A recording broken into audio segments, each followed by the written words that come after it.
दिने कि 2 दिन है दीर्घ 8 दिन ऊर्ध हो गला गोटिकिया दंता हाथी बणई रेंज कुलीपर रेंज आ बांकी रेंज उत्पात चलती गत काली राति आपंकर बणई रेंज गुड़ियाली बाबुनुआ गाँ और ये छतिया ढिपा अंचल घर भांगी जाइए बंधडी अंचल सहित बर्तमान से एक जंगल में अच्छी घर भांगी अल्पके बर्ती जाते परिवार लोक गाँ लोक आसी उद्धार करम से अच्छु से परिवार पाखे अच्छु आसन पचार कौन होता काली राति कौन कहे काली कौन होता राति राति हठात हाथी पलि आसिले आम घर भांगी देले तो आम पलंक भितर ढुकी गलु तो से कांथटा भांगिकी आम उपर जाकी होता 3 माई छुआ उपर तो पिले साईर पिला माने आसिकी आमको उद्धार करले तापर आम घर को हाथी आसिले हाथी आम घर भांगी देले चाउल 2 बस्ता खाईदेले धान खाईदेले साईर पिला माने आसिले समस्ते घोड़ा घोड़ी कले हाथी नहींगिरी बंडडी हुलकू पतला रे छाड़ीजन से हाथी राति हेले फेरी भी पारे से हाथी किंतु फॉरेस्ट वाला मान को आमे अनुरोध से आसिक आम घर पाखरे जगंतु वर्षा दिन आमे केमती रहिबु राति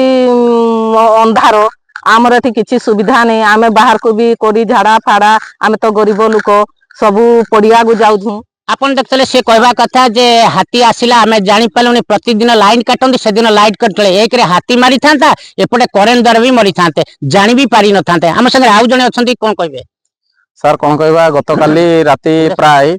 1टा रु 1:30 मध्य रे गोटे दंता हाथी उत्पात करिकि हम बाबुनुआ गाँव छतिया टिपा बस्ती रे आसिकि जयंत माझी घर भांगिला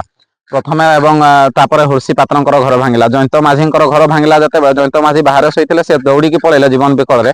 स्त्री और 2 पिला पलंक तले पशिगले पलंक जो पशिगले घरे भंगा खंड घोड़ा पलंक पड़ी पलंक भांगीगला स्त्री को चापिकी रखी आम साईर पिला माने सब आसिक जिते जानलु दौड़ी बाहर कलु बहुत कष्ट बाहर कलु फॉरेस्ट वाला किंतु आसुना कि कौन प्रकार लोक अवेयरनेस करूना गतकाली गोटे जना पड़ा व्यतिक्रम जे प्रतिदिन जदि हाथी आसे ताहले पावर कट होउतला करेंट किंतु गतकाली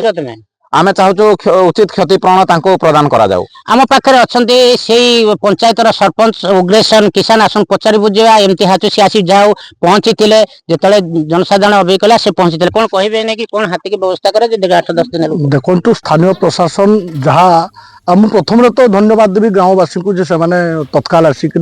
से जो जहाँ घर भितर पड़ी दुर्घटनाग्रस्त बचेले आपन देखले से कहवा कथा उचित क्षतिपूरण देवा को से निवेदन करेंगे वन विभाग और प्रशासन को एवं हाथी के ट्रांकुलाइज कर अन्यत्र नेबा को से दाबी कर बणेर बाबुनुआ अंचल रंजी चौधरी।